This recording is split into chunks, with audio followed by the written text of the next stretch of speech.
साथ संगत जी, प्यार से कहना धन्यकार जी। प्यारो साथी बोलो धन्यकार जी। आप सभी संतों के दर्शन हुए और आज तो और भी दूर जगह से महापुरुष आए हैं। किस तरह ये ले में, चाहे वो रास्ते कठिन या वो फेवरेबल कंडीशंस नहीं, फिर भी एक मन निराकार से जुड़ा हुआ कि ये जो परमात्मा अंग संग है, पत्ते पत्ते में है, डाली डाली में है, कण कण में है, इस परमात्मा को जान के फिर इसके प्यार में हर समय जब रंगे रहेंगे तो वो भक्ति का रूप एक विश्वास के साथ आनंद की अवस्था लेके आता है। और फिर ये आनंद की अवस्था में भक्त युगों युगों से अपने जीवन को जीते हुए यही समझाते हैं कि कठिनाइयाँ दुख सुख से ऊपर फिर ये अवस्था हो जाती है। ये गृहस्थ में रहकर अपने काम काज करते हुए हर कोई जब जैसा भी जीवन आ रहा है, कष्ट की भी अगर स्थिति है, उसमें भी इस निरंकार का एहसास कि जो ये परमात्मा भगवान कर रहा है ये ही हमारे लिए सबसे उत्तम है, तो वो समय भी बहुत आराम से जहाँ फिर भक्तों के लिए कट जाता है। और जब खुशियाँ होती हैं जीवन में, ये सिचुएशंस बहुत अच्छी होती हैं, तो भी ये शुक्राना भाव वैसा ही जैसा एक बुरी अवस्था के समय भी वही। तो भक्तों ने जहाँ स्थिर निराकार से हमेशा जुड़ने की बात की है कि दुनिया में कोई भी चीज़ देख लें, सब माया का रूप है, एक पल है, एक पल नहीं है, और अगर है भी तो कितना जाने कितनी बार अपना ये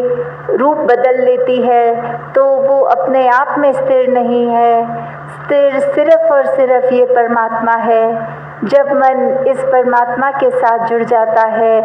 तो ही एक जीवन स्थिर हो जाता है, एक सहज हो जाता है, और मन के भाव भी फिर हमारे एक ये बात समझ आ जाती है कि ये शरीर के ख़त्म हो जाने पर भी जो परमात्मा का ब्रह्म ज्ञान समझ में आया,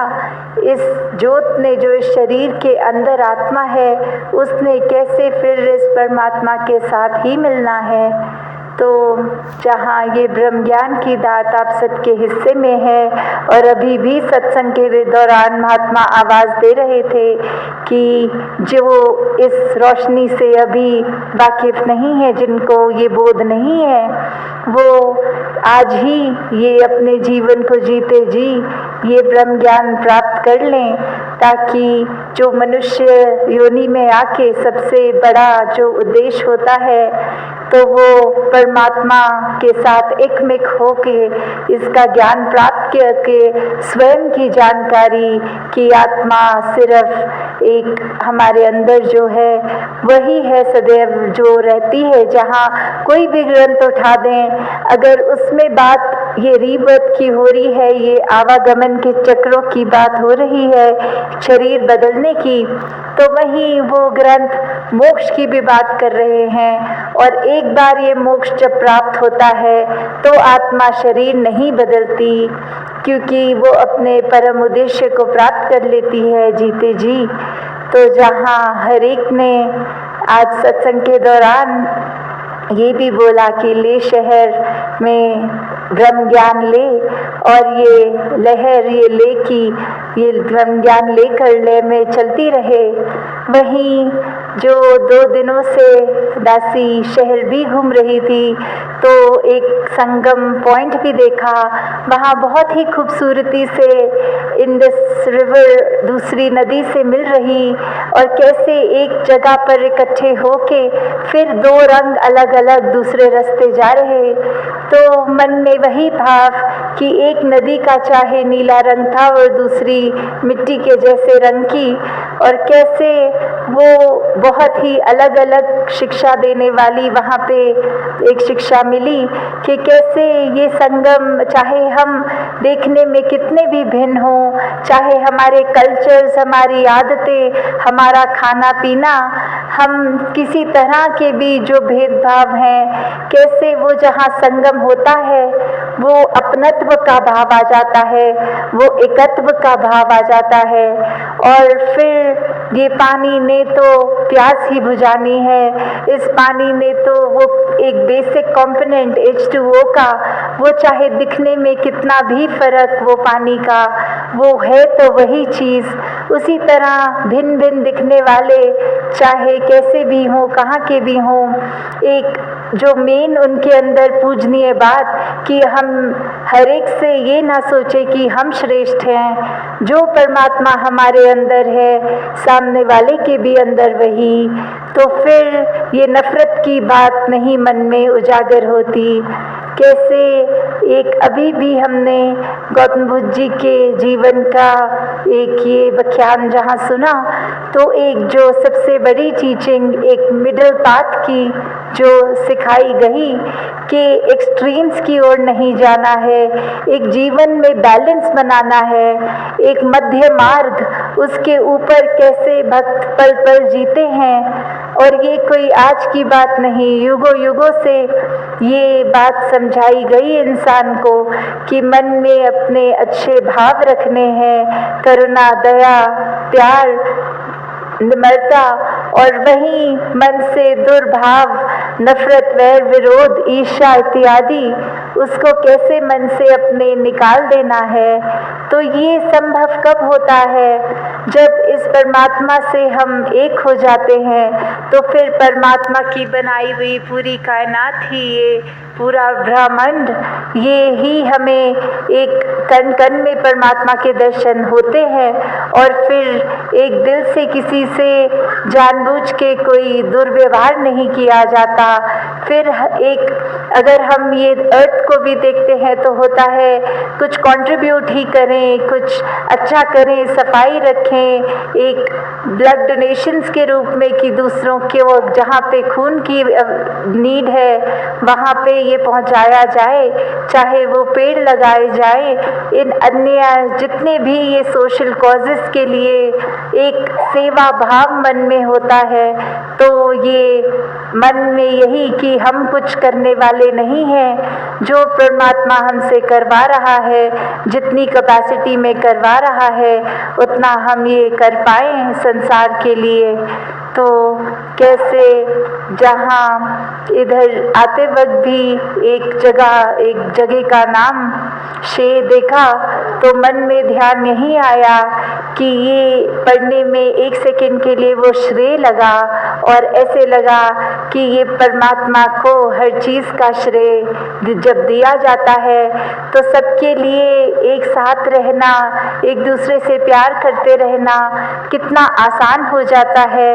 जैसे अभी भी हम बाहर अगर नज़र घुमा रहे हैं तो रेत भी दिख रही है, पेड़ भी दिख रहे हैं, पत्थर से ये पहाड़ एक चट्टान रूप भी दिख रही है, तो कैसे ये कोएग्जिस्ट कर रहे हैं, चाहे हर एक के वो अलग अलग कैरेक्टर्स, फिर भी ये सिर्फ सुंदरता ही ऐड हो रही है। तो कैसे हम अगर दूसरों की कमियां ना देखें, सिर्फ उनके अंदर क्या अच्छाइयाँ हैं,